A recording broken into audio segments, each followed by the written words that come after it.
Saat kita berkendara, tak jarang kita terpaksa melewati jalanan yang rusak. Jalanan yang rusak ini tentunya akan mengganggu kenyamanan kita dalam berkendara. Namun, masalah ini dapat diminimalisir dengan adanya suspensi pada mobil atau motor. Nah teman-teman, suspensi ini memanfaatkan sifat elastis yang dimiliki oleh pegas. Ya, pegas. Kalian mungkin sudah tidak asing lagi dengan benda yang satu ini. Pegas merupakan suatu konstruksi yang sudah lama sekali digunakan.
Selesai.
Dengan pertambahan panjang pegas akan selalu konstan.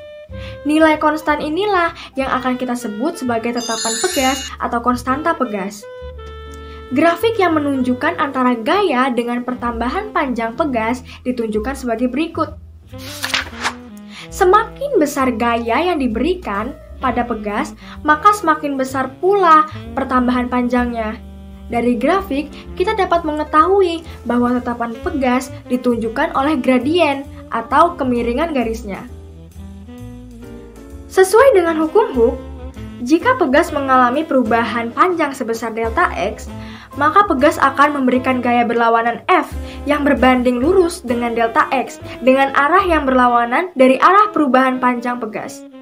Dari sini, kita dapat mendapatkan persamaan gaya pegas, yaitu F sama dengan minus K dikali delta X, di mana K merupakan tetapan pegas yang baru saja kita bahas, dan delta X merupakan pertambahan panjang pegas. Tanda minus atau negatif menunjukkan bahwa arah gaya pemulih akan senantiasa menuju ke titik kesetimbangan dan selalu berlawanan arah dengan gaya penyebabnya atau arah simpangannya. Konstanta pegas menunjukkan seberapa kaku atau lembek sebuah pegas. Semakin besar nilai K, maka pegas akan semakin kaku, dan semakin kecil nilai K, maka pegas akan semakin lembek. Konstanta pegas memiliki hubungan dengan modulus elastisitas. Hubungannya dapat dinyatakan sebagai berikut. Persamaan modulus elastisitas adalah E sama dengan F dikali L0 dibagi delta L dikali A. Di sini, kita dapat anggap bahwa delta X sama dengan delta L, sehingga E sama dengan F dikali L0 dibagi delta X dikali A. Sedangkan kita tahu bahwa nilai K merupakan F per delta X, sehingga persamaannya menjadi E sama dengan K kali L0 per A, atau K sama dengan E kali A per L0. Dan inilah hubungan antara konstanta pegas dengan modulus elastisitas. Karena gaya pegas menimbulkan pertambahan panjang pada pegas, maka gaya pegas dapat dikatakan melakukan usaha. Usaha inilah yang kita sebut sebagai energi potensial pegas. Energi potensial pegas dipengaruhi oleh nilai tetapan pegas dan perubahan panjang pegas. Secara umum dapat dituliskan sebagai EP sama dengan setengah K delta X kuadrat atau EP sama dengan setengah F delta X. Energi potensial pegas ini tentunya tidak akan hilang begitu saja. Sesuai hukum konservasi energi, energi tidak dapat diciptakan ataupun dimusnahkan, melainkan diubah ke bentuk yang lain. Hal ini juga berlaku untuk energi potensial pegas. Dalam kasus panah dan ketapel, energi potensial pegas diubah menjadi energi kinetik. Oh iya, energi potensial pegas ini juga dapat disebut sebagai energi potensial elastis. Untuk dapat memiliki fungsi yang beragam, pegas seringkali dirangkai dengan sesama pegas lain dan membentuk sebuah rangkaian pegas seri, paralel, maupun campuran. Pada susunan pegas seri, masing-masing pegas memiliki gaya yang sama atau dapat ditulis F sama dengan F1 sama dengan F2 sama dengan Fn. Sedangkan pertambahan panjangnya akan sama dengan jumlah pertambahan panjang pegas pada masing-masing pegas atau dapat ditulis delta X sama dengan delta X1 ditambah delta X2 ditambah dan seterusnya sampai dengan delta X ke N. Dari sini, kita dapat menerapkan hukum Hooke yang sudah kita pelajari di awal video.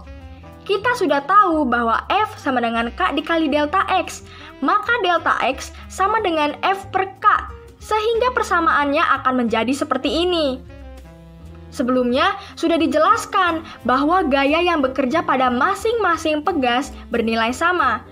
Maka, kita dapat membagi kedua ruas dengan F, sehingga didapat 1 per K sama dengan 1 per K1 ditambah 1 per K2 ditambah dan seterusnya sampai dengan 1 per K ke N, di mana K adalah konstanta pegas pengganti pada susunan pegas seri. Lain lagi dengan pegas paralel. Pada pegas yang disusun secara paralel, gaya keseluruhan yang bekerja merupakan penjumlahan dari gaya pada masing-masing pegas, atau dapat ditulis F sama dengan F1 ditambah F2 ditambah dan seterusnya sampai dengan F ke N. Tak seperti susunan pegas seri, pertambahan panjang pegas pada susunan paralel akan bernilai sama untuk semua pegas. Dapat terlihat jelas di gambar. Bayangkan jika kita menarik pegas pada gambar ke bawah, maka masing-masing pegas akan bertambah panjang sejauh delta X. Secara matematis dapat ditulis delta X sama dengan delta X1 sama dengan delta X2 sama dengan delta X ke N. Sama seperti sebelumnya, dengan menerapkan hukum Hooke, kita dapat menemukan persamaan untuk konstanta pengganti rangkaian paralel ini. F sama dengan delta X, maka persamaannya akan diubah menjadi seperti ini. Karena pertambahan panjangnya sama untuk setiap pegas, maka kita dapat membagi kedua ruas dengan delta X, sehingga didapatkan bahwa nilai konstanta pengganti untuk rangkaian paralel merupakan penjumlahan dari seluruh konstantanya. Atau secara matematis dapat ditulis K sama dengan K1 ditambah K2 ditambah dan seterusnya sampai dengan K ke N, di mana K adalah konstanta pegas pengganti pada susunan pegas paralel. Untuk lebih memahami materi yang sudah kita pelajari, mari kita simak contoh soal berikut.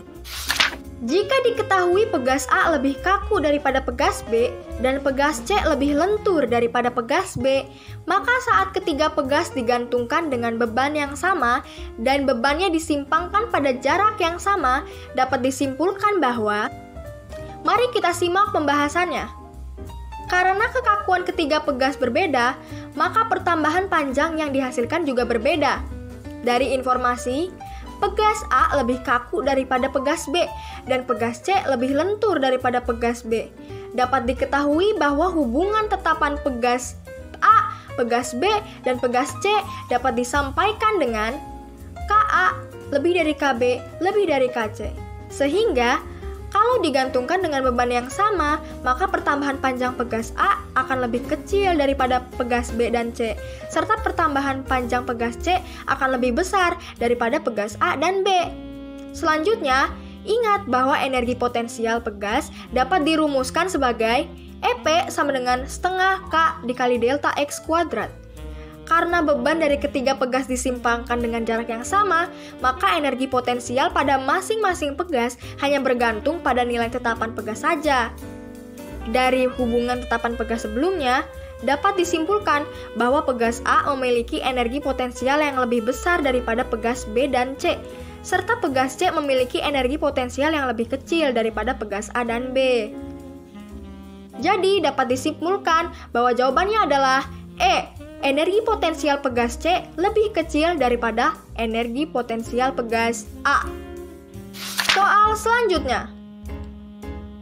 Sabila menggantungkan sebuah benda pada pegas sepanjang 25 cm. Konstanta pegas tersebut sebesar 500 Newton per meter. Jika panjang pegas setelah digantungkan beban sebesar 30 cm, massa benda tersebut